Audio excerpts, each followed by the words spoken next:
नमस्कार मित्रांनो, आज सकाळपासूनच पाऊस चालू होता आणि आपली गाडी आज येणार होती. तर गाडीची वाट बघत सगळे बसले होते. तर तेवढ्यात कळालं की लगेच गाडी आली आहे म्हणून. तर वरून बघितलं तर काय पोरं सगळी वाट बघत बसली होती. ती गाडी आल्यामुळं सगळे खुश झाले होते. ही आपली चिनी आहे. सकाळी शाळेतच गेली नाही, गाडी आणायचं कळालं तसं.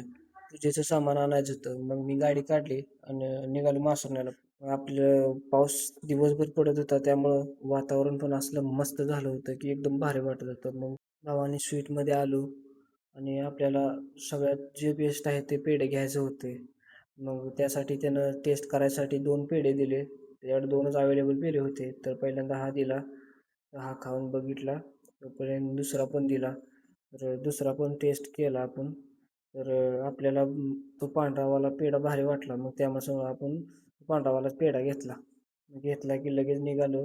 आपल्याला नारळ पण आणि पूजेसाठी लागणारं सामान पण घ्यायचं होतं. तर मग आपण हे नारळ आणि पूजेसाठी लागणारं सामान सगळं घेतलं. वातावरण ढगाळ होतं. मग चहा कशी पिणार नाही, चहा तर प्यावीच लागणार ना. मग काय घेतला कप आणि एक चुस्की लावली मस्तपैकी. वातावरण एकदम मस्त होतं, त्यामुळे चहा पिल्याशिवाय तर इथून जाणारच नव्हतो. घरी येऊन बघतोय तर काय, हार लावायचा चालला होता. आणि हार लावायला किती जण, 4-5 माणसं, एक इकडं धरायला एक तिकडं धरायला. पण हार बांधूस तर 10-15 मिनिटं गेली इकडं.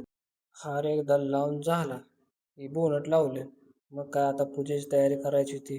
फुलं हातात घेतली होती तात्याने फुलं ठेवली वर. सगळं झालं आणि आता पूजेला सुरुवात करणारच. अण्णांनी पूजेला सुरुवात केली आणि गुलाल लावला टायरासने. मग इथून पुढे पूजेला सुरुवात झाली. तात्यांनी तोपर्यंत सगळ्यांना गुलाल लावला आणि स्वराची जरा मजा घेतली. बाकी राहिलेल्यासनी पण गुलाल लावला आणि मग थोडं पूजेला सुरुवात झाली.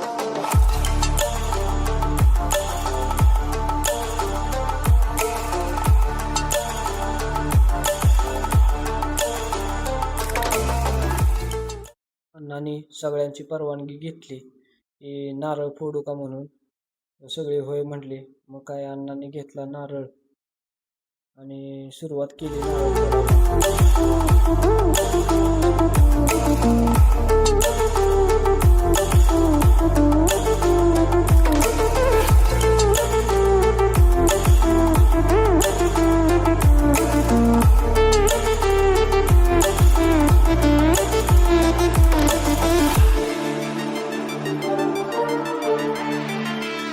अण्णांचं पूजन झाल्यानंतर 5 बायकांनी एक एक करून गाडी पुजली.